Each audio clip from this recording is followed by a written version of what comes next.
Hello guys, আজকে আমাদের নতুন একটা ভিডিওতে স্বাগতম। আজকে আমার নানু বাড়ির 2 নম্বর দিন। আজকে আমরা এসেছি পুকুর পাড়ে। দেখেন এদিকে দুটো সুন্দর সুন্দর আম ঝুলছে। এই দেখেন। হ্যালো গাইজ, আজকে আমাদের নতুন একটা ভিডিওতে স্বাগতম। আজকে আমরা এসেছি আমার নানু বাড়িতে। নানু বাড়ির 2 নম্বর দিনে আপনাদের স্বাগতম। এই যে দেখেন আফিফা আফিফা এই যে আমার ছোট বোন, এই যে দেখতে পাচ্ছেন এইদিকে এই ছোট একটা নদী কিন্তু অনেক মাছ, বলতে অনেক মাছ। এই যে আমরা মাত্র দেখেছিলাম এদিকটা মাছ উঠতেছে, ওই যে তাইছে আপনারা ক্যামেরার জন্য দেখতে পারবেন না, কিন্তু এমনি যদি দেখেন তাহলে অনেক সুন্দর। এই দেখেন। তো আমরা আরেকটু সামনে গেলে এই যে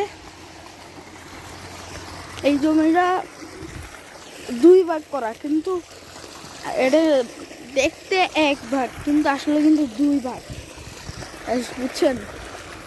পানি একটু বেশি, তো এই যে এরকম যে জায়গাগুলো আছে না, নিচে হারাই গেছে। কই হারাই গেছে আল্লাহ জানে। সেই যে আমার বড় বোন, না মেজ বোন না ছোট বোনের সাথে আছে, আর আমার বড় বোন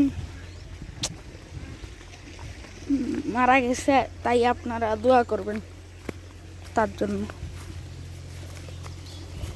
গাইস, এর থেকে আর একটু সামনে গেলে অনেক ঝুঁকি। গাইস, দিক দিয়ে আসা অনেক ঝুঁকি। তার দিকে আর একটু সামনে আসলে আপনারা দেখতে পাবেন এর সুন্দর একটা ভিউ। কত সুন্দর একটা ভিউ দেখতে পাবেন গাইস।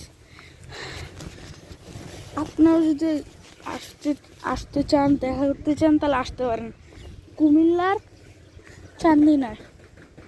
একটা সিএনজি নিয়ে ডাইরেক্ট চান্দিনা এসে যাবেন, কল দিলেই এসে যাবো, সমস্যা নেই।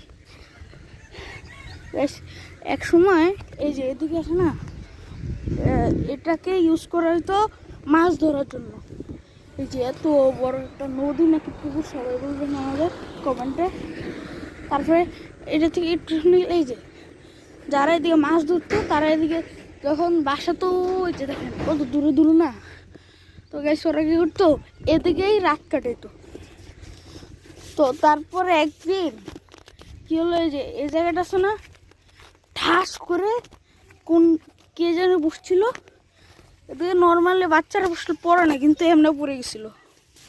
তো গাইস দেখতে পাচ্ছেন কত সুন্দর ভিউ, দেখছেন।